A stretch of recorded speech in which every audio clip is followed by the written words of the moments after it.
नारायण नारायण नारायण नारायण।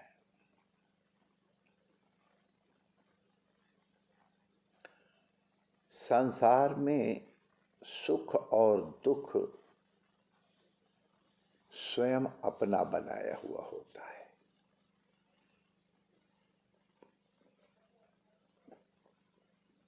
पहले तो अपने कर्मों के कारण है, अपने संस्कारों के कारण है। अपने संस्कारों के कारण अनुकूल या प्रतिकूल परिस्थितियां आती हैं। बल्कि और अगर समझदारी से कहो तो उन परिस्थितियों में अनुकूलत्व के दर्शन करना या प्रतिकूलत्व के दर्शन करना ये व्यक्ति के ऊपर निर्भर करता है।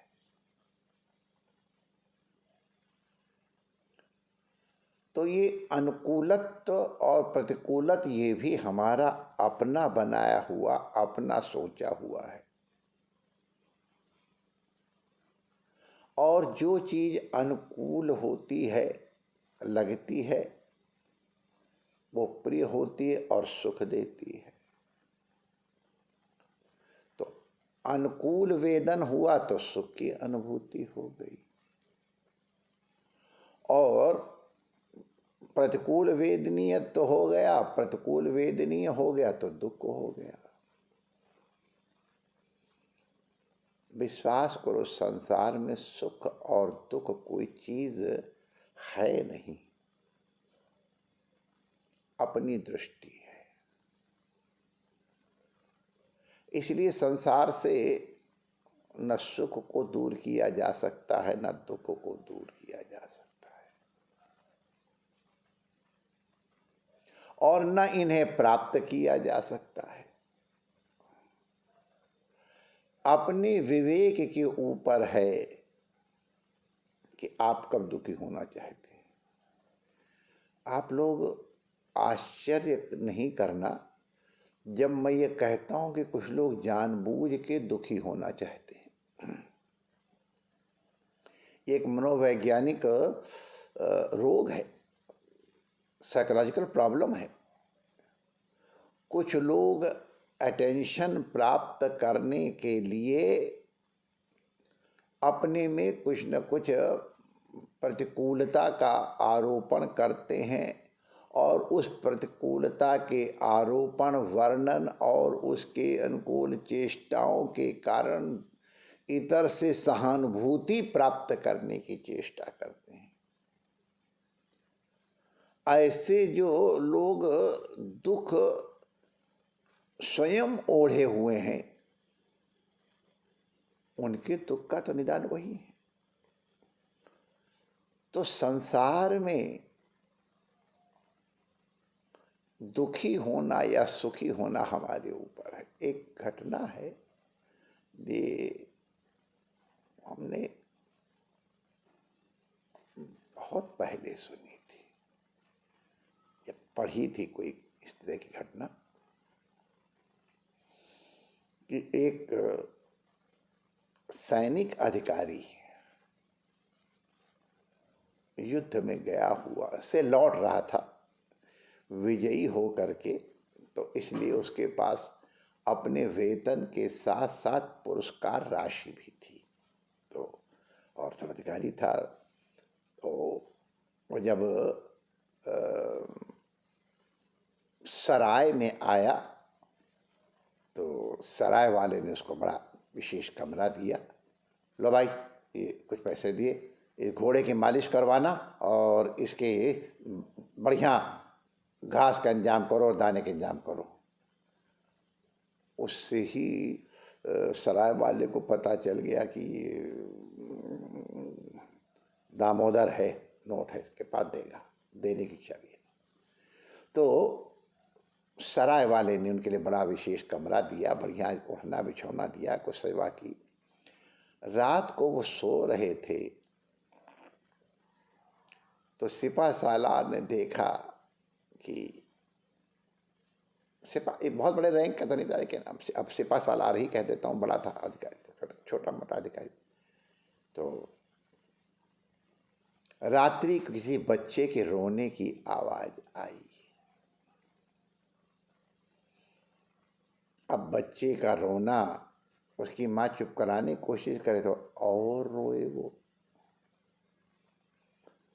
तो सिपा सालार को सोने में बाधा आ रही। तो उसके पहले भी सराय का जो सराय वाला था उसने उसे माता कहा, माँ हल्ला न मचाओ, एक बड़े भारी सैनिक अधिकारी विश्राम कर रहे हैं। उन्होंने कहा बेटा मैं कोशिश करने, फिर छुपाने की कोशिश की तो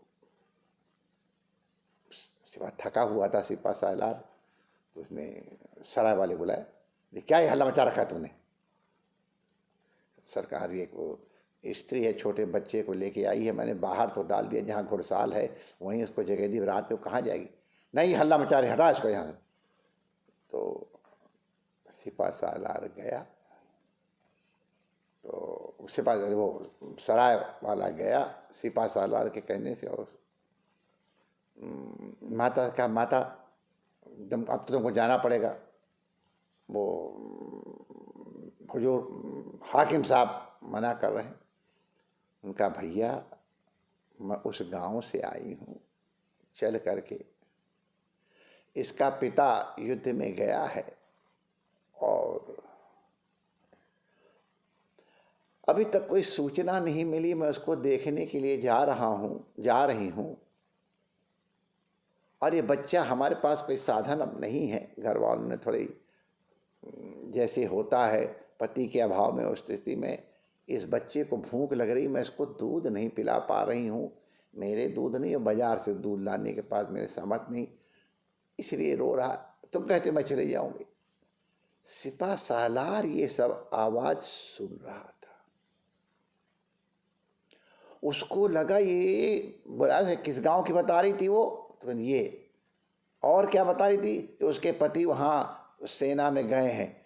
सिपा सालार को पता चल गया ये तो इसकी खुद अपनी पत्नी है और रोने वाला जो है वो बच्चा है। सिपा सालार तुरंत दौड़े दौड़े आए और बच्चे को गोद में लेकर के अपनी छाती से, वो रो रहा है तो उसको लोरी लेके छुपाने की कोशिश कर रहे हैं। पत्नी रोने लगी, अच्छा आ गया हूँ मैं देवी, तो चिंता बस। तो उसे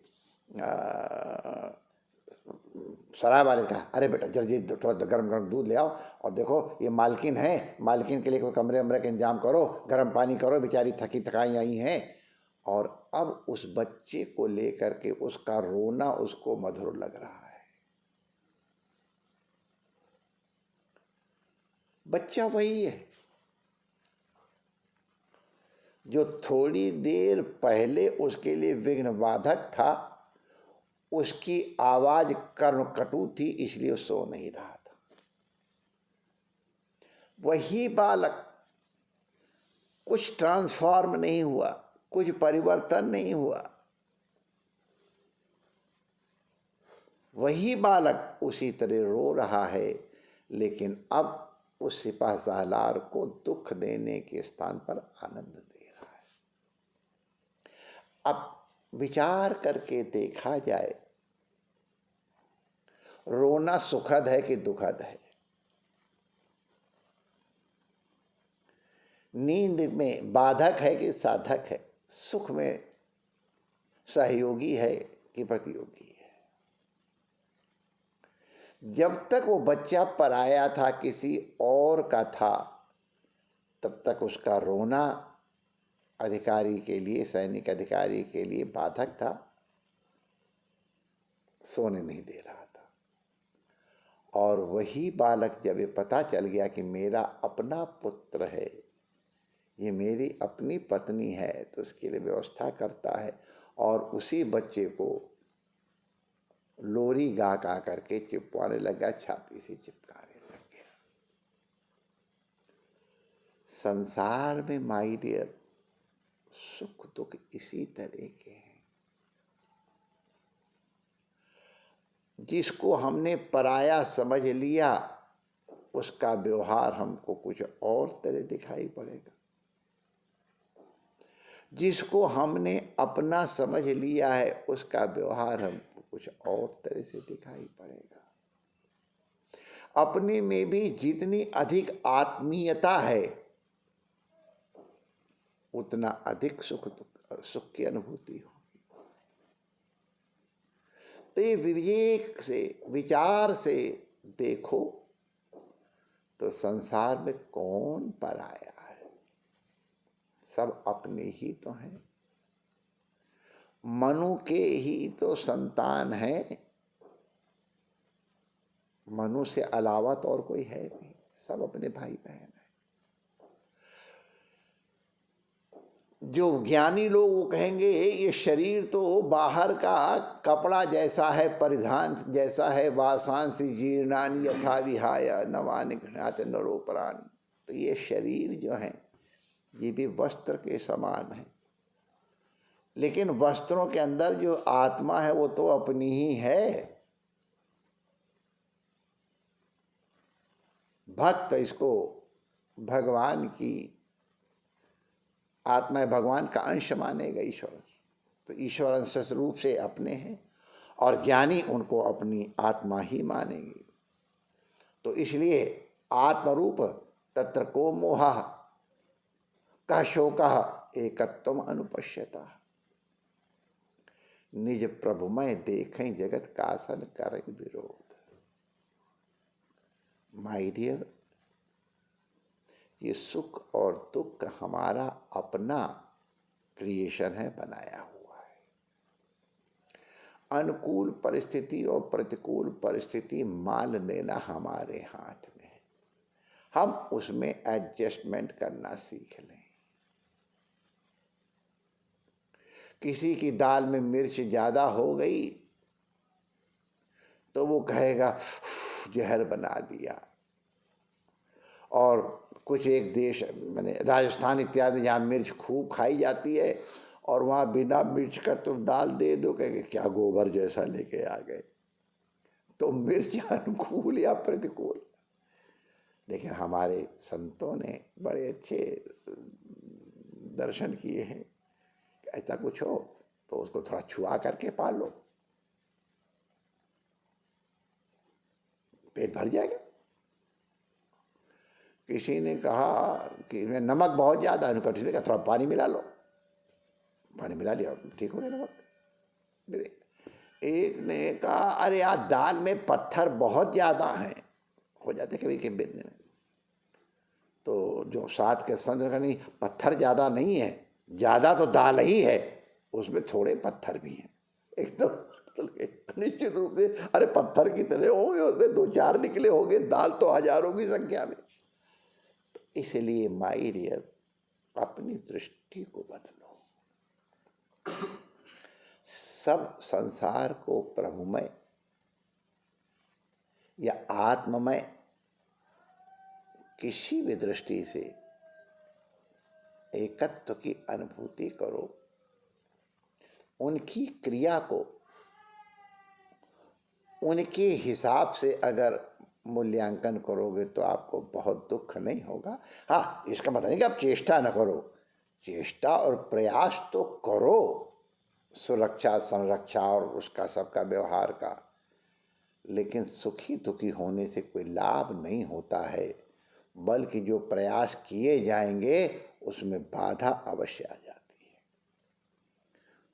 तो इसलिए राग द्वेष से उठ करके अनुकूल और प्रतिकूल परिस्थितियों का विचार पूर्वक मूल्यांकन करते हुए अपने कर्तव्य का पालन करो। गुरु कृपा से, ईश्वर के अनुग्रह से आपको परम शांति की अनुभूति होगी। दूसरे पे दोष मत डालो। अपने दुख सुख का कारण मनुष्य स्वयं है, या तो स्वयं का व्यवहार या स्वयं का प्रारब्ध। उस सब का नियंता परमात्मा रमण बिहारी है। इसलिए जो भी है वो रमण बिहारी का प्रसाद है, उसको सिर माथे पर लगा करके स्वीकार करो, सुखी रहोगे। जय श्री कृष्ण।